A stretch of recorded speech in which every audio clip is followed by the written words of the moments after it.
Doctor Wajahat Mirza MLC and chairman Waqf board Maharashtra, मैं उनसे दरख्वास्त गुजार हूँ कि वहाँ आए अपने ख्यालात का इज़हार करें। अस्सलाम वालेकुम। आज के इस जलसे के सदर मोहतरम जनाब इब्राहिम बादशाह साहब, आज के इस जलसे के मुख्य अतिथि और इस विभाग के लोकप्रिय आमदार, और अल्लाह का ऐसा करम है कि अल्लाह ने उनके नाम में ही विकास रखा है, ऐसे विकास ठाकरे जी, और यहाँ पे मौजूद जनाब ज़िया पटेल साहब, हमारे प्रदेश कांग्रेस कमेटी के साथी और मेरे बहुत ही पुराने दोस्त, जनाब रऊफ़ शेख साहब, डॉक्टर प्रवीण जोशी साहब, अबरार साहब, हमारे साथी जाकिर साहब, हमारे चचा इज़राइल सेठ साहब, घनश्याम मांगे साहब, सभी मुअज़्ज़िज़ मेहमानान, यहाँ पे बैठे हुए मेरे बुज़ुर्गों, दोस्तों और बहनों, आज आवेज़ भाई आपका मैं तहे दिल से शुक्रिया अदा करता हूँ और आपको मुबारकबाद देता हूँ कि आपने बताया कि इस मुल्क गंगा जमनी तहजीब है इस मुल्क की, और आज अगर इस स्टेज के ऊपर आप देखें, इस ईद मिलन के कार्यक्रम के प्रमुख मार्गदर्शक विकास भाऊ ठाकरे हैं, जोशी साहब है और मांगे साहब है। ये हिंदुस्तान ही नहीं हो सकता है, ऐसी संस्कृति सिर्फ हमारे देश में। कुछ लोग माहौल ख़राब करने की कोशिश कर रहे हैं, करने दो उनको, उनका काम करने दो, उनके बारे में हमको नहीं सोचना चाहिए, लेकिन हमको फ़ख्र होना चाहिए कि सबसे पहले उनकी मुखालिफत करने के लिए विकास ठाकरे सामने आते हैं।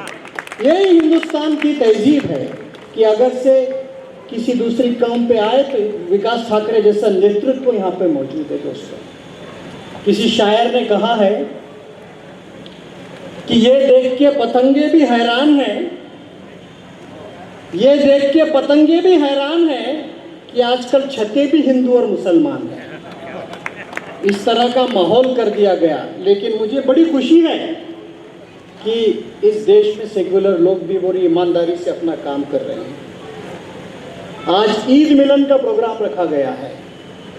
ईद दो शब्दों से बना हुआ ईद मिलन।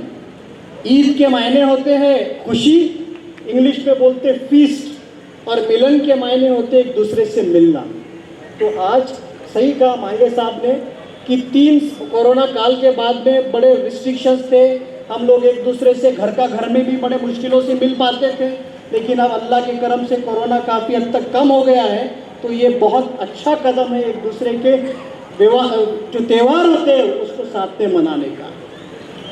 मुनव्वर राना ने कहा था, डॉक्टर हारून साहब, कि इसीलिए सेमैया में ज़ाफ़रान भी है, इसीलिए सेमैया में ज़ाफ़रान भी है, ये मुल्क नहीं बल्कि ख़ानदान भी है। तो जिस तरह से सब ख़ानदान के लोग जमा हो जाते हैं ईद मनाने के लिए, आज इस मुल्क के, इस इलाके के हिंदू, मुस्लिम, सिख सब भाई यहाँ पे जमा होकर स्टेज पे आज ईद मनाने के लिए आए। यही सबसे ज़्यादा ज़रूरी है। दोस्तों, कुछ लोगों को अपना काम करने दो, हम अपना, कुछ लोगों को नफरत बांटने दीजिए।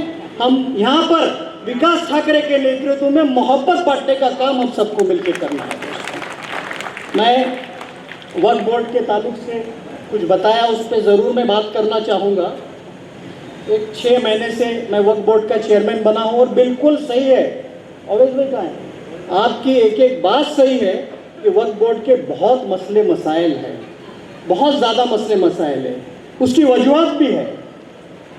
आप जानते हैं वक्फ बोर्ड की करीब करीब पूरे महाराष्ट्र में 96,000 एकड़ प्रॉपर्टी है, 96,000 एकड़, और ये प्रॉपर्टी हम अच्छे से कर पाए, इसका रेवेन्यू जनरेट कर पाए, तो मुसलमानों के भलाई के लिए महाराष्ट्र सरकार के बजट की भी जरूरत नहीं पड़ेगी, इतना हम रेवेन्यू जनरेट कर सकते हैं। लेकिन बदकिस्मती ऐसी है कि 40% से ज़्यादा प्रॉपर्टी के ऊपर ताबा किया हुआ गया है और इलीगल पोजीशन किया गया है, और उसमें भी बदकिस्मती ऐसी है कि उसमें भी 80% पोजीशन लेने वाले मुसलमान हैं। तो हमको ज़रूरी है कि जो वक्फ का मतलब क्या होता है कि अल्लाह के राह में समर्पित करना।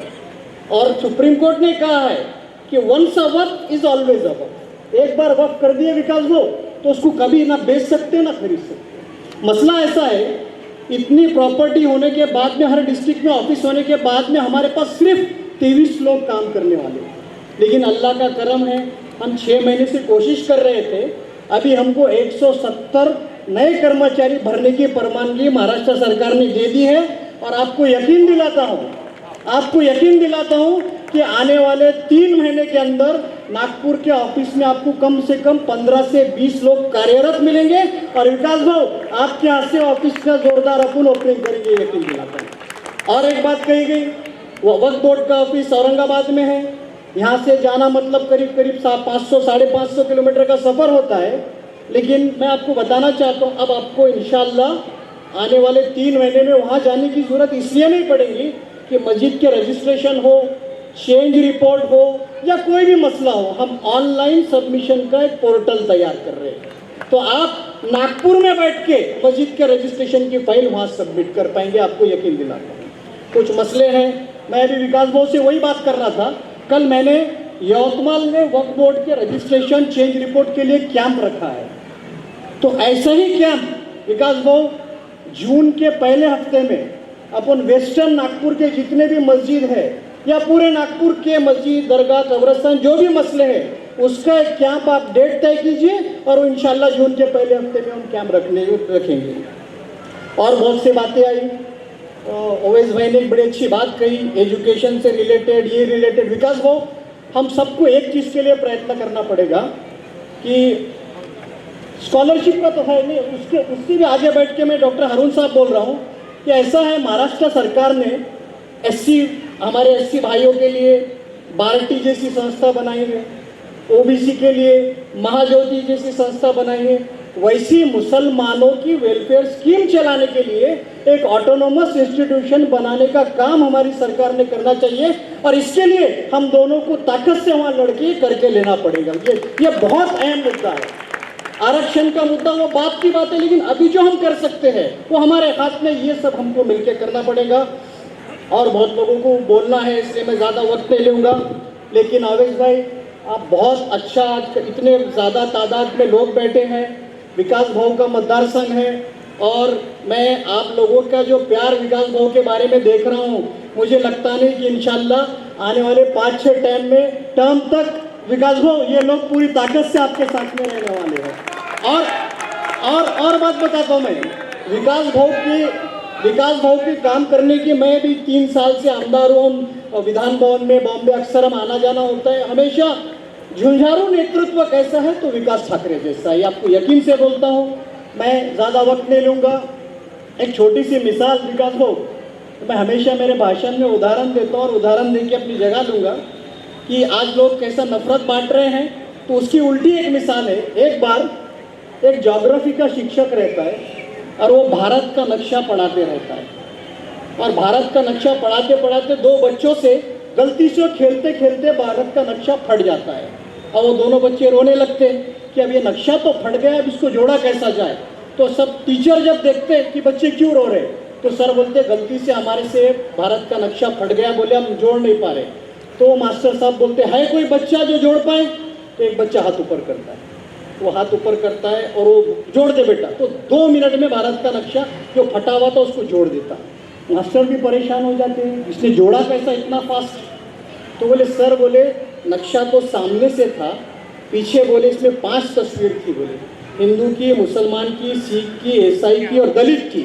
ये तस्वीर मैंने जब जोड़ा तो भारत का नक्शा खुद ब खुद जुड़ गया। बाद में उस विद्यार्थी को नाम पूछा जाता तो विद्यार्थी जवाब देता मेरा नाम विकास ठाकरे है। तो ऐसा नेतृत्व विकास ठाकरे जैसा हम साथ में, मैं अपनी जगह लूँगा। बस एक आज के माहौल के लिए, जिस तरह का माहौल बनाया जा रहा है उसके लिए एक शेर कहूँगा और अपनी जगह लूँगा। ये नफरत बुरी चीज़ है, ना पालो इसको, खलीज दिल में जो है निकालो उसको, ना इसका ना उसका, ना तेरा ना मेरा, ये मुल्क सभी का है, बस संभालो इसको।